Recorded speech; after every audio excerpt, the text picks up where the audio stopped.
झरनों की धुन और पत्तों की सरसराहट के बीच वह उपवन एक रहस्य था। और उसी रहस्य की रानी थी लीला, एक अप्सरा जो नृत्य में सांस लेती थी। हर फूल में उसकी मुस्कान थी, हर हवा में उसकी थिरकन। और उस उपवन की सीमा पर बैठा था वीर, एक युवक जिसकी बांसुरी मानो उसी को पुकार रही थी। एक तान जो अप्सरा तक पहुंचनी ही थी। एक दोपहर जब सूर्य की किरणें पत्तियों से छनकर झील पर पड़ रही थीं, लीला ने पहली बार वह तान सुनी।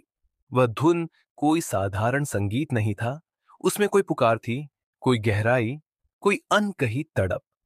उसके पैरों ने अनजाने में ही दिशा बदल ली। वह उपवन की सीमाओं को पार करती चली गई, उस ओर जहां मनुष्य रहते थे। पहली बार लीला ने वीर को देखा। वह ध्यान मग्न होकर बांसुरी बजा रहा था और उसकी आंखें बंद थीं, जैसे हर सुर के साथ वह किसी खोए हुए संसार को तलाश रहा हो। लीला ठिठक गई। कुछ था उस युवक में, न कोई आडंबर, न कोई लालच, बस सच्ची तन्मयता। और वीर, जब उसकी आंखें खुली, उसने एक नई दुनिया को देखा। एक स्त्री जिसकी उपस्थिति से वायुमंडल महक उठा था। उसकी सांसें थम गईं और बांसुरी की तान अधूरी रह गई। उस क्षण प्रकृति खुद मौन हो गई थी और दो आत्माएं एक सुर में बंध गईं। धीरे धीरे मिलने का क्रम शुरू हुआ। कभी झील किनारे, कभी पीपल की छांव में, कभी फूलों के बीच। वे मिलते रहे। लीला ने कभी नहीं बताया कि वह अप्सरा है। वह बस लीला थी, एक स्त्री जो संगीत से बंधी थी, और वीर, एक युवक जो अपने सुरों में उसे ढूंढता था। लेकिन दोनों की दुनिया अलग थी। एक धरती से जुड़ा, दूसरा आकाश से। एक इंसान, दूसरा देवलोक की रचना। और एक दिन वह पहला तूफान आया। बांसुरी की तान अब केवल प्रकृति के लिए नहीं, बल्कि लीला के लिए थी। और लीला का नृत्य अब केवल उपवन की लय नहीं, बल्कि वीर की आत्मा का प्रतिबिंब बन गया था। हर मुलाकात उन्हें और करीब लाती, पर हर निकटता के साथ एक डर भी गहराने लगा। लीला जानती थी वह अप्सरा है, और उसकी मां, अप्सराओं की रानी, इस मिलन को कभी स्वीकार नहीं करेगी। परंतु प्रेम, वह कब किसी बंधन को मानता है। एक शाम जब सूर्य झील में डूब रहा था, लीला ने अपनी जादुई शक्ति से वीर के लिए फल और फूलों से भरी थाली प्रकट की। वीर चकित हुआ, पर उसने यह सोचा कोई साधारण वन कला होगी। लीला की मुस्कान में वह सब कुछ भूल गया। परंतु आकाश में जो देखा जा रहा था, वह जमीन से छिपा न था। अप्सराओं की रानी लीला की हर हरकत पर दृष्टि रखे थी। जब उसने अपनी बेटी को एक मनुष्य के साथ प्रेम में लिप्त देखा, उसका क्रोध आसमान में गरजने लगा। उसी रात लीला को बुलाया गया। रानी के सिंहासन के समक्ष, जहां आकाश की चमक और मेघों की गरज साथ बैठी थी, लीला को चेतावनी दी गई, यदि तू उस मनुष्य से मिलना बंद नहीं करेगी, तो तुझे इस उपवन से निर्वासित कर दिया जाएगा। लीला की आंखें भर आईं। वह जानती थी उसकी मां कठोर है, पर अन्यायपूर्ण नहीं। लेकिन इस बार प्रेम उसके हर डर पर भारी था। इधर वीर के गांव में भी खलबली मचने लगी। लोगों ने लीला को देखा था, कभी पेड़ों के बीच अदृश्य होती, कभी जल में चलते हुए। और अंधविश्वासों में घिरे लोग उसे एक डायन समझने लगे। उन्होंने वीर को चेताया, दूर हो जा उस रहस्यमयी स्त्री से, वह तुझे ले डूबेगी। पर वीर अब लीला के बिना जीने की कल्पना भी नहीं कर सकता था। एक दिन बारिश की रात में जब वीर को तेज बुखार हो गया, लीला भागी भागी आई। वह कांप रहा था और उसकी सांसें धीमी पड़ रही थीं।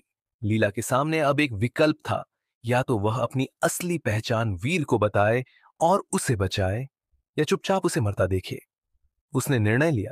उसने अपने हाथों को आकाश की ओर उठाया और दिव्य प्रकाश से उसकी देह जगमगाने लगी। वीर की आंखें खुली और उसने देखा वह कोई साधारण स्त्री नहीं थी, वह एक अप्सरा थी। एक पल को वीर स्तब्ध रह गया। फिर उसकी आंखें भर आईं। उसने कांपते स्वर में कहा, तुम जैसी भी हो, मेरे लिए वही हो जिसने मेरी बांसुरी में संगीत भर दिया। उनका आलिंगन उस रात को एक नई सुबह में बदल गया। पर यह सुख ज्यादा दिन नहीं चला। जब रानी को यह पता चला कि लीला ने नियम तोड़ा है और वीर को सब बता दिया, उसने गुस्से में आकर उसे देवलोक से निकाल दिया। लीला अब अप्सरा नहीं रही, वह धरती की थी, लेकिन वीर के साथ भी नहीं। क्योंकि जब गांव वालों को उसकी सच्चाई का पता चला, उन्होंने वीर को छीन लिया। गांव की चौपाल पर आग जल रही थी और उसी आग के घेरे में खड़ा था वीर, बांध दिया गया उन हाथों से जिनसे उसने कभी गांव वालों को सर्पदंश से बचाया था, जिनसे उसने जलती बस्तियों के लिए पानी पहुंचाया था, जिनसे बांसुरी निकली थी। वह जो इस उपवन की आत्मा बन चुकी थी। और लीला, वह एक छिपे कोने से यह सब देख रही थी। उसकी आंखों में आंसू थे और भीतर एक ज्वाला। गांव वालों ने निर्णय लिया था, ये अप्सरा नहीं, मायावी है। इसकी वजह से हमारे खेत सूखने लगे, पशु बीमार होने लगे। यह अशुभ है। किसी ने कहा, उसे जला दो। किसी ने चिल्लाया, उसके स्पर्श से वीर भी अपवित्र हो गया है, उसे भी शुद्धि की अग्नि में डालो। पर लीला ने इस बार मौन नहीं साधा। वह बाहर आई, धीरे धड़कते कदमों से। उसके चेहरे पर आंसू नहीं, शांति थी। लेकिन उसकी आंखों में कुछ और था, एक विद्रोह। उसने गांव वालों की ओर देखा और बिना चीखे, बिना शोर मचाए बस अपना हाथ उठाया। एक क्षण को हवाएं थम गईं। फिर जैसे पूरी प्रकृति ने उसके भीतर के तूफान को महसूस किया। बिजली कड़की, वृक्षों की शाखाएं झुकने लगी, झील में ज्वार उठा और बांसुरी की वह अधूरी तान जो वीर के अधरों पर ठहर गई थी, हवा में गूंजने लगी। गांव वाले भागने लगे, लेकिन लीला ने किसी को नहीं रोका। वह वीर के पास आई, उसके बंधन खोले और चुपचाप उसे थाम लिया। वीर ने कांपती आवाज में कहा, अब क्या होगा लीला? लीला ने धीरे से उत्तर दिया, अब वह होगा जो इस धरा ने कभी नहीं देखा। एक अप्सरा जो मनुष्य बन गई और एक मनुष्य जिसने देवत्व छू लिया। हमारे प्रेम की परीक्षा पूरी नहीं हुई है वीर, अभी तो यह शुरुआत है। उसी रात लीला ने वीर को लेकर वह उपवन छोड़ा जहां से उनकी कथा शुरू हुई थी। वे निकल पड़े उस ओर जहां कोई नियम नहीं थे, कोई सीमाएं नहीं थीं। वे ढूंढने लगे एक ऐसी जगह जहां प्रेम को पहचानने के लिए न जाति चाहिए, न लोक, न कोई आकाशीय नियम। लेकिन देवलोक में यह स्वीकार नहीं किया गया। अप्सराओं की रानी ने अब स्वर्गीय विधान से एक शाप चुना। यदि लीला और वीर पुनः एक हुए तो पूरी धरती से संगीत लुप्त हो जाएगा। हर बांसुरी मौन हो जाएगी, हर पक्षी की चहक थम जाएगी। और वही हुआ। दूसरे ही दिन से वीर की बांसुरी से स्वर गायब हो गया। पक्षी मौन हो गए, हवाएं भारी हो गईं, फूल बिना खुशबू के झड़ने लगे। धरती जो एक प्रेम कथा की साक्षी थी, अब एक सज्जा भुगत रही थी। पर लीला और वीर अडिग रहे। उन्होंने वह करना चुना जो कोई नहीं कर सका था, देवताओं को प्रेम की शक्ति का प्रमाण देना। और इसके लिए उन्हें एक त्याग करना पड़ा। धरती सूनी हो चली थी, बांसुरियों की तानें थम चुकी थीं, पक्षियों की चहचहाहट अब केवल स्मृति बन चुकी थी।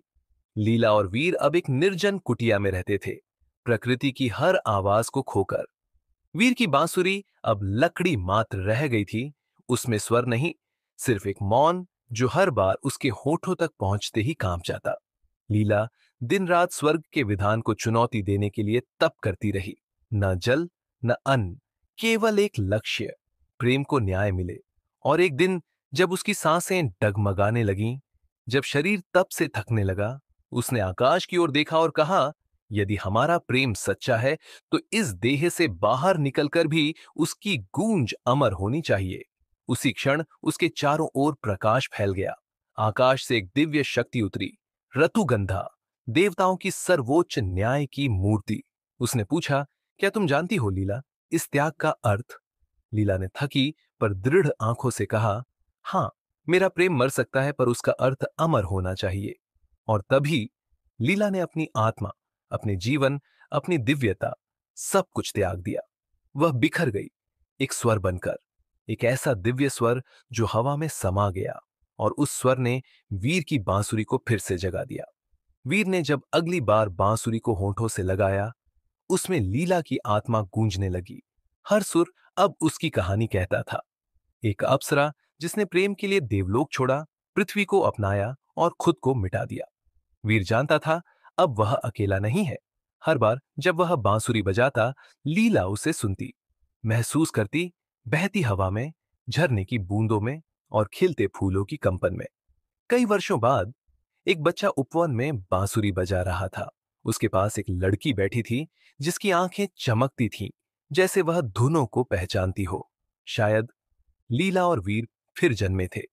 शायद प्रेम की वह कहानी फिर से लिखी जा रही थी, नए नामों, नई देहों में, पर उसी आत्मा से, क्योंकि प्रेम कभी मरता नहीं, वह बस रूप बदलता है। और हर बार जब कोई बांसुरी गूंजती है, कहीं ना कहीं लीला मुस्कुराती है। ऐसी और कहानियों के लिए मैजिक टेल्स को सब्सक्राइब करें, वीडियो को लाइक करें और कहानी पर अपनी राय कमेंट में बताएं।